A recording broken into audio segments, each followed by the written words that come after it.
Buenos días, ¿cómo están? ¿Qué está pasando en el mercado? Ayer bajó el Standard & Poor's 2%, el oro subió 6%, hoy está subiendo 2.5 el oro, la plata está más tranquila, subiendo 0.30. Y la pregunta que nos hacemos, digamos, es, ¿tiene que ver con Japón, como dijo Bessent ayer? ¿Tiene que ver con Groenlandia? ¿Con qué tiene que ver? ¿Por qué está pasando lo que está pasando? Bueno, vamos a hacer un breve repaso. Por un lado, tenemos que las acciones, como vimos desde hace unos meses, las acciones tecnológicas están performando mucho peor que las small caps, ¿no? Por ejemplo, el índice Russell. Si miramos el ratio entre Russell y el Nasdaq, vemos que el Russell está funcionando mucho mejor. Por otro lado, tenemos el tema de Japón. El tema de Japón, las tasas en Japón están subiendo, la tasa de los bonos a 10 años está subiendo, 20 años, 30 años. Entonces, por un lado tenemos al gobierno dando ciertos estímulos fiscales, recortando impuestos e intentando un gran paquete de estímulo fiscal, que eso, por otro lado, tiene la contrapartida en que el Banco Central, el Banco de Japón, tiene que estar tratando de contener, subiendo las tasas, ese problema. Lo que, digamos, las consecuencias monetarias de esa situación, digamos, ¿no? Ahora, claro, cuando sube la tasa de Japón, ¿por qué perjudica a Estados Unidos? Porque Japón es un país en el que históricamente tuvo tasas muy bajas y muchos inversores toman dinero en Japón y lo colocan en instrumentos como ser bonos del tesoro de Estados Unidos. Cuando sube la tasa de fondeo, esas operaciones empiezan a cerrar, se pierde atractivo por los bonos de Estados Unidos, entonces se venden y por ende sube la tasa. Entonces ahí tenemos un trade que es el que está funcionando, que es el tener bonos de Estados Unidos, ¿no? Opciones o bonos de Estados Unidos vendidos en corto, básicamente. Sobre todo en el mercado de futuros, que es donde más se operan todos los mercados. Pero para el especulador tiene más sentido estar operando en mercado de futuros, me parece, la curva de, o sea, los futuros a 10 años o futuros a 30 años, ¿no? ZN, ZB. Si miramos en esa línea lo que está pasando, vimos que hubo un repunte en el MOVE, que es el índice que digamos, el índice de volatilidad es como el VIX para las acciones, el MOVE es para los bonos. Entonces ese nos mide cuál es la volatilidad y lo que vemos es que está en mínimo, con lo cual comprar opciones incluso es barato. Y eso por ahora se mantiene. Hubo un repunte, pero todavía se mantiene barato, con lo cual no es nada prohibitivo ni nada alocado tener opciones ahí.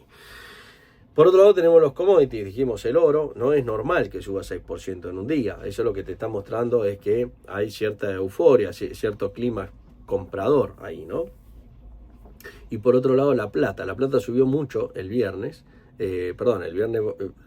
los días anteriores al viernes, quiero decir, y el viernes tuvo una suba, pero estamos ahí, ya no está, parece ser por ahora que no está tan desbocada como antes, si bien tiene algún problema que se mantiene, que es persistente, que es la falta de producto físico, eso está sucediendo, pero también es verdad que se vienen cerrando muchos cortos en toda esta suba. Si nosotros miramos el Open Interest, lo que viene subiendo, lo que viene pasando, es que a medida que el mercado va subiendo, las posiciones cortas se van cerrando, y eso es diferente a lo que está pasando en el oro.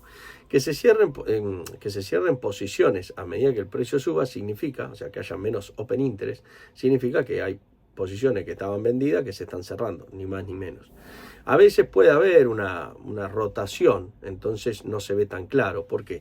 Y porque por ahí hay un montón que están cerrando, pero hay otros que están tomando nuevas posiciones. Que para el caso es lo mismo, ¿no? O sea, es otra la interpretación, porque, quiero decir, no vas a perder Open Interest, con lo cual el mercado no es que está cerrando posiciones, sino que está cambiando el riesgo de manos. Hay algunos que no quieren más el riesgo plata, se van, y otros que están dispuestos a asumir ese riesgo. Pero cuando uno mira el mercado desde arriba, no importa el nombre del jugador, lo que importa es que siga habiendo un jugador que está vendido en corto, con lo cual ahí no hay cierre de cortos. Pero cuando vos ves que hay cierre de cortos, lo que te están diciendo es, ya nadie quiere ese riesgo, o sea, no hay una rotación de riesgo, yo me voy y entra otro, es yo me voy y no entra nadie de ese lado. Con lo cual, cuando pasa eso, en algún punto, la suba se apaga, digamos, ¿no? Pero bueno, hasta que se apaga la suba, tuviste un short squeeze bastante importante y tuviste más de uno con problemas, ¿no? Si miramos el cobre tuvo una suba muy fuerte, el cobre no está en la misma dinámica, si bien hay faltantes de cobre, lo dijimos en octubre cuando valía 4.8, ahora llegó a valer 6, ¿no? 6.10 por ahí. Entonces subió más de un 20%, pero no hay faltante, o sea, hay un faltante de cobre, hay menos oferta de lo que al mercado le gustaría, por eso subió.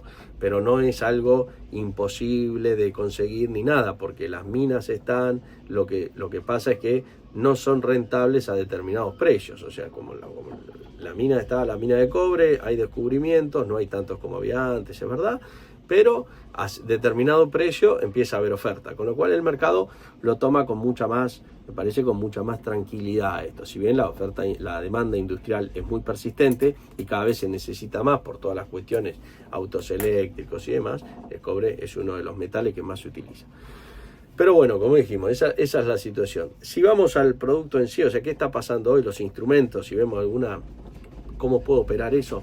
Hoy la verdad lo que veo en el cobre es que el día de hoy justamente hay que seguirlo de cerca, porque lo que vemos es que los últimos 3 días la volatilidad está bajando, y esto muchas veces es un patrón que anticipa explosiones de volatilidad en el precio. Con lo cual, a seguirlo de cerca y a tener cuidado, porque en cualquier momento puede pasar algo. Pero hay que ver qué pasa hoy, porque si hoy no hay una baja de volatilidad y el precio se termina moviendo durante la rueda, bueno, quedaría deshabilitado este patrón, ¿no? Este es un patrón potencial que se podrá dar y lo veremos mañana a ver si se da. En el oro y en la plata lo vimos en otros momentos. Es un patrón que se da habitualmente en todos los activos. Ayer pasó en Coca-Cola, por ejemplo, y subió muchísimo Coca-Cola, ¿no?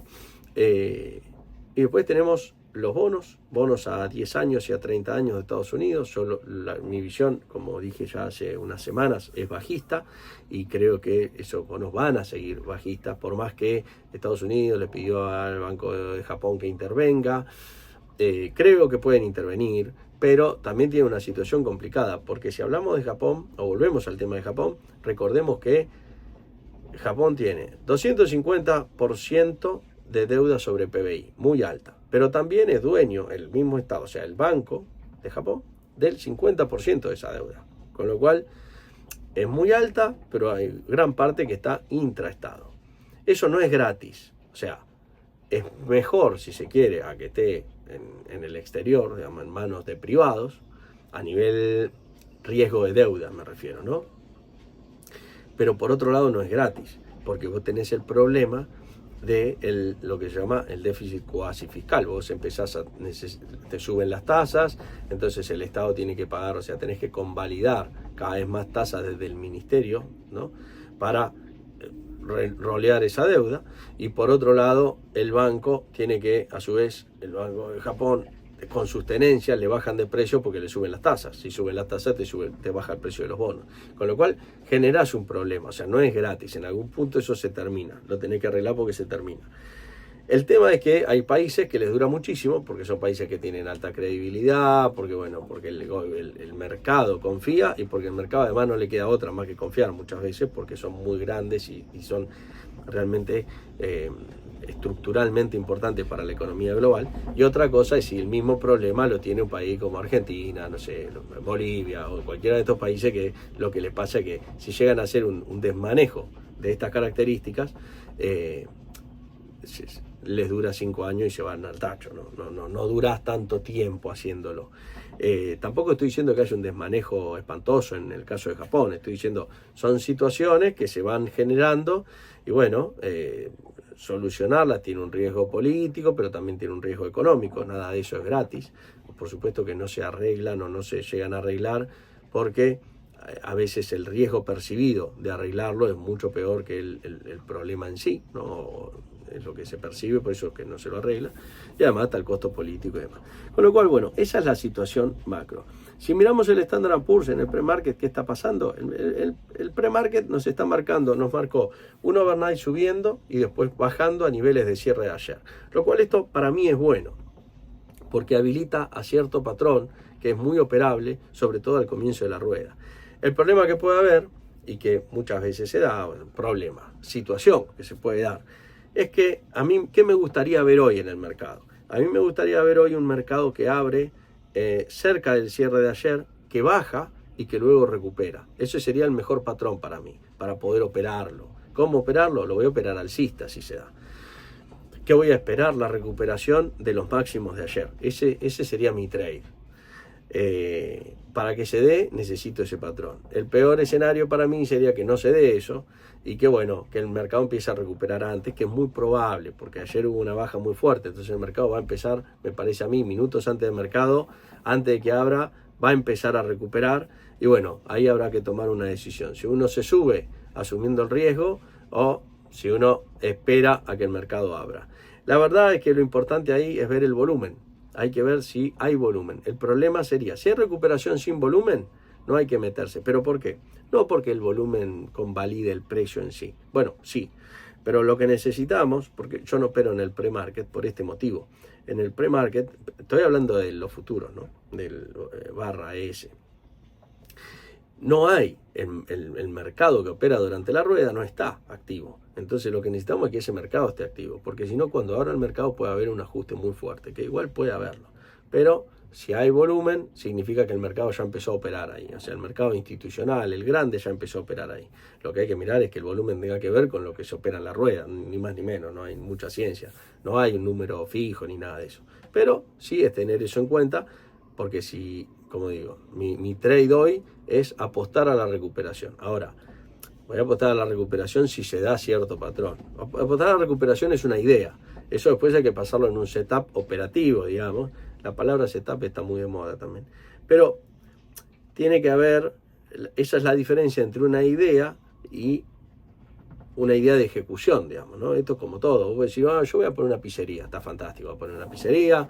Sí, por supuesto, vas a hacer pizzas. Ahora, después tenés que decir, pero ¿cómo? ¿Qué voy a vender? Voy a vender de un solo gusto, voy a vender de 10 sabores diferentes, ¿qué tipo de mesa? Voy a tener mesas, voy a vender al mostrador. ¿Cuál va a ser mi negocio? ¿Dónde gano plata? O sea, sí, vender pizzas es un negocio que funciona, pero hay gente que se funde vendiendo pizzas, hay gente que le va muy bien. ¿Dónde está la diferencia? En la ejecución, en cómo lo haces. Bueno, voy a vender pizza de parado en un mostrador, voy a sacar tantas pizzas por hora y voy a vender mucha cantidad a bajo precio, no sé lo que sea. Pero en el trading pasa lo mismo. El problema es que mucha gente no lo ve como un negocio. Entonces, claro, lo ven como algo, no, yo voy a invertir, quiero multiplicar por no sé cuánto, porque fulanito lo hizo. Pero no lo ven como un negocio. Entonces es muy difícil que lo puedas. Pero cuando vos pensás en la ejecución, en decir, yo hoy quiero operar la recuperación o que el mercado va a seguir, vos tenés que definir una serie de reglas que son las que te van a permitir, hacer dinero con eso. Porque si no, la idea puede estar muy buena, pero si la ejecución es mala, no vas a ir a ningún lado. Así que espero que te haya servido. Nos vemos mañana. Let me play among the stars and let me see what spring is like on